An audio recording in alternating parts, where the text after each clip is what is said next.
Friends, आइए start करते हैं आज का नया टॉपिक जो कि है वैदिक पीरियड।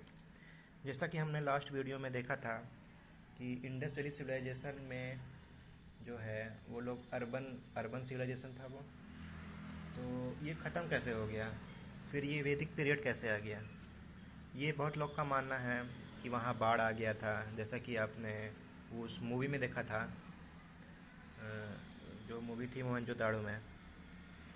तो सबके अलग अलग धारणाएं हैं कि वहाँ पे जो है पानी सूख गए थे रिवर में, इसलिए वो ख़त्म हो गया। तो अभी एक्चुअल रीज़न तो पता नहीं चला है, पर कुछ लोगों की धारणाएं हैं अलग अलग। तो आइए स्टार्ट करते हैं आज का टॉपिक जो कि है वैदिक पीरियड। इसका मेन जो माना गया है वो 1500 से 600 बीसी के बीच में, ये लगभग 900 साल चला था, तो काफ़ी लंबा पीरियड था। ये माना गया है ये स्टार्ट तब हुआ जब आर्यंस इंडिया में आए थे। कौन आए थे? आर्यंस, ठीक है, जिनको अपना हम लोग मानते हैं। तो आर्यंस जो कि मेन हिंदू ही हम लोग, उन्हीं उन्हीं से अपना हिंदू धर्म जो है हुआ था। तो आर्यंस मेन जो है आए थे किस पीरियड में? 1500 में आ गए थे वो। हिंदकुश एक है पहाड़, उधर उसी साइड से आए थे। तो इसके ओरिजिन के बारे में कई कई धारणाएं दी गई हैं कि ये कहाँ से आए थे। तो पहला जो है वो है बाल गंगाधर तिलक, जो कि एक फाइटर हैं थे। इन्होंने क्या कहा है कि ये आर्कटिक रीजन से आए थे, ठीक है। और एक थे मैक्स मुलर, इनका अलग ही था। इन्होंने बोला कि ये सेंट्रल एशिया से आए थे, मतलब रसिया से ऊपर से आए हुए थे हिंदकुश को पार करके, ठीक है। वही मैंने पहले बता दिया कि ये जो है रूरल लाइफ को प्रीफर करते थे एज़ कम्पेयर टू अर्बन। ये गांव की तरफ ज़्यादा आकर्षित थे, ठीक है। तो ये इम्पॉर्टेंट है, एग्ज़ाम्स में आते हैं। तो आइए देख लेते हैं अपने वेदों के बारे में। पहले तो है ये जो वैदिक पीरियड है वो 2 पार्ट्स में डिवाइड हुआ है, जो कि है एक ऋग्वैदिक एज और एक है लेटर वैदिक एज। ऋग्वैदिक एज देखिए, वेद तो 4 भाग में डिवाइड है, आपको सबको पता ही होगा, ऋग्वेद, यजुर्वेद, सामवेद एंड अथर्ववेद। तो जो सबसे अच्छा और सबसे मेन माना जाता है वो है ऋग्वेद, जो कि 500 साल तक चला था, ठीक है, 1500 से 1000 के बीसी के बीच में। और जो लेटर वैदिक वेद थे इसमें चारों वेद आ जाते हैं, यजुर्वेद, सामवेद, अथर्ववेद सब आ जाते हैं। गाना वाना सब इसी में चालू हुआ था, जो 400 साल तक ही चला था। उसके बाद फॉरेन इन्वेट्स आ गए थे, जो 1000 से 600 बीसी के बीच में। तो अलग अलग देख लेते हैं हम लोग। ऋग्वेदिक को आइए पहले देखते हैं। ऋग्वेदिक के पहले ऐसा कोई रिटन टेक्स्ट पाया नहीं गया था, तो ये हो गया है oldest text in the world. World का ओल्डेस्ट टेक्स्ट किसको माना गया है? ऋग्वेद को, ठीक है। ये किससे बना हुआ है? ये हिम्स, हिम्स माने कुछ होता नहीं है, एक सॉन्ग्स होते हैं, भक्ति के सॉन्ग होते हैं, भक्ति के मतलब लिरिक्स होते हैं, लिरिक्स टाइप में होते हैं। तो ये हिम्स से बना हुआ है। इसमें ये जो है हिम्स है, इसमें कितने हिम्स है? सुक्तास को हिम्स बोलते हैं, ठीक है। 1028 1028 हिम्स है इसमें, ठीक है, जिसको कि 10 मंडल्स में डिवाइड कर दिया गया है, ठीक है। ये याद कर लीजिए, बहुत इंपॉर्टेंट है। तो 2 से 7 जो है, 2 से 7 मंडल, जो 10 मंडल है इसमें 2 से 7 के बीच में जो है ओल्डेस्ट है। पुराने सब ये हैं, बाकी नए नए में डिसाइड कर दिया गया था, ठीक है। 2 से 7 के बीच में ओल्डेस्ट है, जिसको हम वंश मॉडल भी बोलते हैं। वंश मॉडल समझ रहे हैं? वंश मतलब फैमिली। इसमें बताया गया था फैमिली कैसे चलाना है, ये सब, ठीक है। तो उसको हम 2 से 7 को क्या बोलते हैं? वंश मंडल भी बोलते हैं, 2 से 7 मंडल्स के बीच में, ठीक है। ये होत्री द्वारा मतलब लोगों को बताया गया था, रिसाइटेड बाई होत्री। ये होत्री याद कीजिएगा, बहुत पूछा जाता है एग्जाम्स में। रिसाइटेड बाई होत्री, होत्री द्वारा लोगों तक पहुंचाया गया था, ठीक है। तो इसमें जो है जो 10 मंडल्स हैं उसमें एक थर्ड मंडल है। थर्ड मंडल में भी काफ़ी सुक्ताज हैं, लेकिन उसमें से एक सुक्ता ये भी है कि गायत्री मंत्र उसमें बताया गया है। गायत्री मंत्र जो कि इम्पॉर्टेंट है, ओम भूर्भुवः स्वः, जो ये है ना, ये गायत्री मंत्र है। ये किस ऋग्वेदा में ही था, थर्ड मंडल में था। 10 मंडल हैं जिसमें से ये थर्ड मंडल में था। इसको लिखा किसने गया था? इसे लिखा था विश्वामित्र जी ने, जो कि सावित्री देवी यानी कि गॉड ऑफ लाइट, उनको डेडिकेट किया गया था, मतलब कि सूर्य भगवान को भी कह सकते हैं, ठीक है। आइए नेक्स्ट देखते हैं। इस जो है वर्ना सिस्टम भी इसमें पाया गया है। ऋग्वेदिक में ही इनका जो है व्याख्या किया गया है। वर्ना सिस्टम, वर्ना सिस्टम मतलब समझ रहे हैं? वर्ना सिस्टम क्या है? ब्राह्मण, क्षत्रिय, वैश्य, शूद्र, जो आज भी कई जगह पे ये कायम है कलयुग में होने के बावजूद भी। लेकिन जो है ये पाया तो ऋग्वेद में गया था, लेकिन उतना चलन में नहीं था, वहाँ के लोग इतना नहीं मानते थे इसको, सब बराबर ही थे लगभग। लेकिन जो लेटर वैदिक पीरियड आया, जो 1000 से 600 के बीच में आया, उसमें लोग ने इसको कायम कर दिया, तब उसमें लोग डिवाइड हो गए थे। लेकिन ऋग्वेदिक में उतना नहीं माना गया था, लाया तो इसी गया था ऋग्वेदिक में, लेकिन उतना माना नहीं गया था। तो ऋग्वेदिक का देख सकते हैं कैसे गाँव बनता था।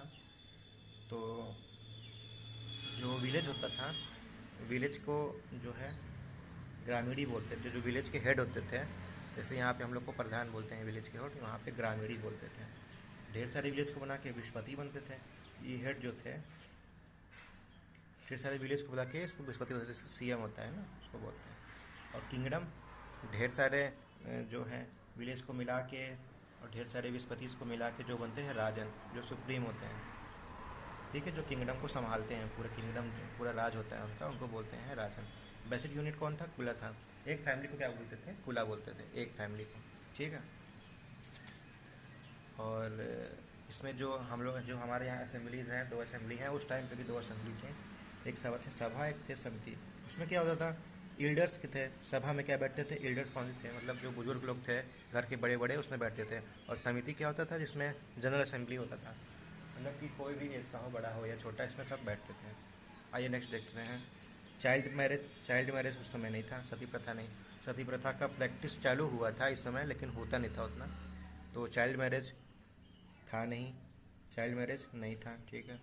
सती प्रैक्टिस उस समय चालू हो रहा था, मतलब कि पति के साथ पत्नी को भी दफनाया जा रहा था, एक एक में ही, ठीक है। नेक्स्ट क्या है? उस समय जो गॉड का क्या था? उस समय इंद्र थे, जो जिनको गॉड ऑफ वॉर माना गया है, वो सबसे पॉपुलर थे। ऋग्वेदा में इंद्र को सबसे पॉपुलर गॉड माना गया है। उस समय ये विष्णु भगवान, शंकर भगवान जी नहीं आए थे, ठीक है। नेक्स्ट देखते हैं, फीमेल गॉडेस में कौन थी? अदिति जी थी, ठीक है। उस समय भी टेम्पल्स पाए नहीं गए हैं, एविडेंस अभी नहीं पाया गया है, हो सकता है आगे पाया जाए, पर इस समय एविडेंस नहीं पाया गया है, और नो आइडियल वर्शिप है इससे, ठीक है।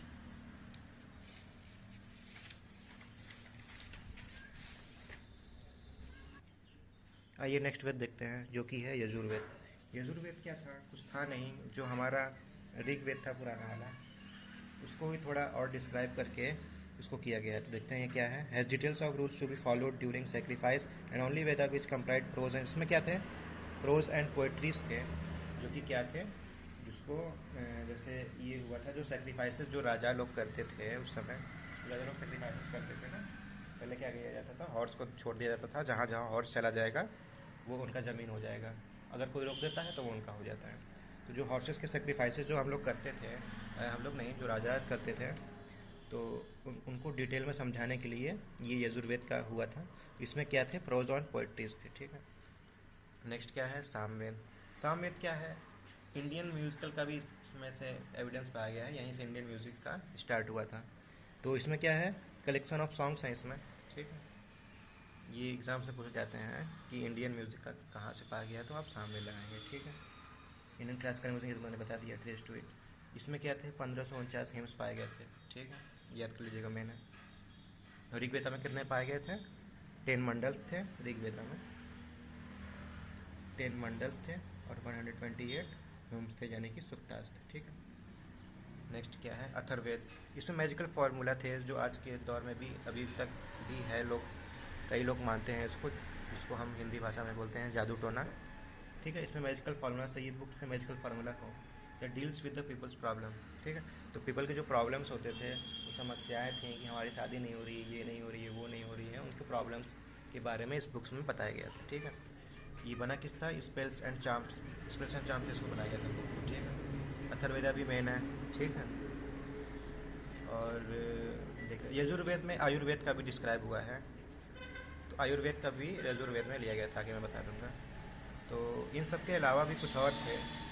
शायद जिस वेदास देर वर ब्राह्मण्स भी कुछ थे, ठीक है। ब्राह्मण्स क्या थे? ब्राह्मण्स ये जो वेदा थे उनको डिस्क्राइब करते थे, ठीक है। उपनिषद भी थे, कितने उपनिषद हैं टोटल? 108 हैं, ठीक है। और उपवेदास थे, अरिंक्यास थे, मतलब इन वेदास के बाद भी कुछ बुक्स और थे, जिसको हम वेदास, उपनिषद, उपवेदास, अरिंक्यास, ये सब भी थे, इनको भी आगे डिस्क्राइब करेंगे मैं। तो फ्रेंड्स, हमने वेदास को पढ़ लिया है, ऋग्वेद, सामवेद, यजुर्वेद और अथर्ववेद, चारों वेदों को पढ़ लिया है। आइए उनके फैक्ट्स के बारे में जान लेते हैं, उसमें क्या क्या थे और कैसे थे। तो संस्कृत जो है हमारा हिंदी का माना जाता है संस्कृत, तो संस्कृत भी यहीं से चालू हुआ था। आर्यंस हमें यहाँ लेकर आए थे, ठीक है। आर्यंस का मीनिंग पता है आपको? आर्यन का मीनिंग है सुप्रीम गॉड। ऑर्डिनरी नहीं थे वो लोग, मतलब गॉड टाइप नहीं थे, तो उनका मतलब भी यही है, ठीक है। आइए देख लेते हैं। It's the period when the वैदिक संस्कृत टेक्स्ट वर कंपोज, ये बता दिया मैंने। इसी पीरियड में संस्कृत टेक्स्ट का भी फाउंड हुआ था, ठीक है। अब मीनिंग मैंने बता दिया। नोबल होता है, नॉट ऑर्डिनरी, द बेस्ट और एमिनेंट, ठीक है। टोटल उपनिषद मैंने बताया 108 होते हैं, जिसमें से बृहद्रयका जो थे वो ओल्डेस्ट था। टोटल तो 108 थे, लेकिन ये जो था बृहद्रयका ये था ओल्डेस्ट था, ठीक है। टर्मिनोलॉजी देख लेते हैं। टर्मिनोलॉजी हमने देख लिया पहले ही। कुला क्या था? फैमिली था। ग्राम को विलेज, मतलब विलेज को हम लोग ग्राम बोलते थे। एक फैमिली को क्या बोलते थे? कुला। विलेज को क्या बोलते थे? ग्राम। जो उनका जो टोटल होता था, क्लैन होता था, तो group of family of same, मतलब सेम पीपल के फैमिली को हम लोग क्या बोलते थे? विशा था, क्लैन बोलते थे। और जन पीपल को जन्म तो आम आदमी सब आप जानते ही हैं। राष्ट्र, द नेशन, इंडिया को मिला लीजिए, मतलब ढेर सारे विशा या ढेर सारे ग्राम को मिला के जो है राष्ट्र बनता था। राष्ट्र क्या था, ठीक है। और जो नेशन पर रखा था उसको क्या बोलते थे? राज्य। मैंने पहले ही बता दिया। ये उपवेदक बन जाते हैं। इसमें 4 उपवेदक हैं। कौन थे? आयुर्वेद, ये किसका वेद? इसमें अथर्ववेद में पाया गया है। ये भी इंपॉर्टेंट है, पूछ लेता है। गंधर्ववेद, म्यूजिक के बारे में बताया गया है। धनुर्वेद, लड़ाकू हैं, ये सब लड़ाक आर्चरी वाले हैं, ठीक। क्राफ्ट हैं। शिल्प वेदा मतलब क्राफ्ट, मतलब जो कैसे बनाया जाता था, खाड़ा कैसे बनाया जाता था, कारपेंटर्स थे, ये सब किसमें आते थे? शिल्प वेदा में, ठीक है। जो लड़ाई वाले थे, छत्री वाले, आर्चरी सीखते थे, ये क्या था? धनुर्वेदा में। ये सब उपवेद हैं, ठीक है। आयुर्वेदा मेडिसिन, कोई घायल हो जाता तो कैसे उसका इलाज होगा, ये आयुर्वेदा में था। तो ये चारों उपवेद थे, ठीक है। ये इंपॉर्टेंट है, 4 थे। पुराण के बारे में देख लेते हैं। 18 पुराण टोटल हैं, ठीक है। जिसमें से ओल्डेस्ट कौन है? मत्स्य पुराण, ठीक है। ये इंपॉर्टेंट है, ये भी याद कर लीजिएगा। पुराण मतलब पुराना, ये तो सब जानते हैं। 18 पुराण है, जिसमें से मत्स्य पुराण सबसे पुराना है, ठीक है, इंपॉर्टेंट है। आइए आगे देखते हैं।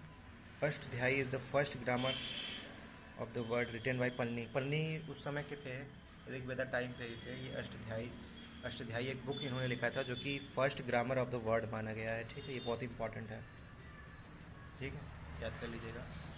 और नेक्स्ट देखते हैं गॉड्स क्या थे उस समय में, वो बात कर लेते हैं हम। इंद्र मैंने बताया गॉड ऑफ वार थे, वार के गॉड थे। अग्नि फायर थे, फायर तो थे, और कुछ और भी काम करते थे। ये पीपल और गॉड के बीच में इंटरमीडिएट काम करते थे, ठीक है। अगर भगवान और जो है पीपल में अगर कोई संवाद होता है, कुछ होता है, तो ये अग्नि इंटरमीडिएट इसमें काम करते थे। हवन कुंड होता है ना, लोग हवन कुंड से उनको बताते थे, ये भगवान तक पहुंच जाता था। वरुण वाटर के थे। सावित्री मैंने बताया ही लाइट के थे, god of light. Rudra disaster. Yama god of death. कुशन मैरिज। ये कुछ एंशियंट और मॉडर्न रिवर रखते हैं। पहले ये जब सोचते इंडस थे नहीं, मैंने बताया ना, सिंधु, ये सब उनके वो हैं, क्या बोलते हैं, ट्रिब्यूटरीज बोलते हैं उनको। तो उनके थे। वितास्ता, पहले लोग वितास्ता को पहले झेलम, अब तो झेलम बोलते हैं हम, पहले उससे वितास्ता बोलते थे। अश्विनी को क्या बोलते थे? चेनाब बोलते थे। पुरुषनी को रवि बोलते थे। विपाशा को बीज अब बोलते हैं। गोमती को गोमल अब बोलते हैं हम। सरस्वती को घाघर बोलते हैं, ठीक है। ये इंपॉर्टेंट है, पूछा जाता है एग्जाम्स में अभी भी। आइए मैरिजेस के बारे में देख लेते हैं। हिंदू थे वहाँ पे जनरली, आर्यन शायद तो हिंदुओं का ही निर्माण करके गए थे वहाँ पे। आइए अर्श विवाह देख लेते हैं। पहला है अर्श विवाह। इसमें क्या होता था? इसमें अपने गर्ल्स को दिया जाता था, बेटा ब्राइड प्राइस, पैसों के साथ गर्ल्स को बेचा जाता था। मतलब गर्ल भी दे रहे हैं और पैसे भी दे रहे हैं, ठीक है। आइए देखिए दूसरा, ब्रह्म विवाह। Girl to a man with a dowry. Dowry आप लोग समझ ही रहे हैं, दहेज। दहेज के साथ लड़की को दिया जाता था, ठीक। देव विवाह क्या था? देव विवाह में क्या होता था कि जो प्राइस होते थे, जो भक्ति लोग आते थे, उन लोग को दिया जाता था विथ फॉर हिज फीस। जैसे किसी ने हवन कराया, उसका फीस नहीं दे पा रहे हैं, तो उस फीस के जगह पे अपने गर्ल को दे देते थे, ठीक है, अपने बेटी को दे देते हैं। नेक्स्ट है गांधर विवाह। ये लव मैरिज है। पहले भी हुआ करते थे लव मैरिजेस, तो उनको क्या बोलते थे? गांधर्व विवाह। दूसरा है असुर विवाह। इसमें पैसों को खरीदा जाता था, पैसों से लड़कियों को खरीदा जाता था। पिशाच विवाह क्या है? Marriage to a girl after suiciding, मतलब रेप करके, यौन शोषण करके उनको लिया जाता था। जो शोषण कर दिया तो उनके पिता भी नहीं मानते थे, उनको दे देते थे, ले जाइए। और क्या था? एक राक्षस विवाह था। राक्षस विवाह में क्या होता था, तो जैसे जो लड़ाइयाँ होती थी राजाओं में, तो जिस राजा को हरा देता है वो राजा को मतलब बंदी बना लेता है, बंदी बना के उसके बेटी से शादी कर लेता है। तो ये रहा उस टाइम की मैरिजेस जो होते थे। आइए टू एपिक्स के बारे में देख लेते हैं।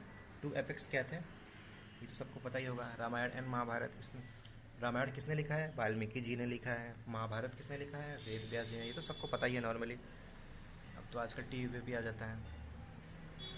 तो इसमें क्या थे, श्लोक्स होते थे। इसमें 24,000 श्लोक्स हैं जिनको हम आदि काव्य बोलते हैं। श्लोक्स को आदि काव्य बोलते थे। ये कविता के टाइप में होते थे। तो ये वेद व्यास, ये तो कुरुक्षेत्र में हुआ था लड़ाई, अर्जुन जो थे पांडवाज में और कौरवों में हुआ था ये युद्ध। इसका पर्शियन ट्रांसलेशन किसने किया है? बदायूनी ने किया है।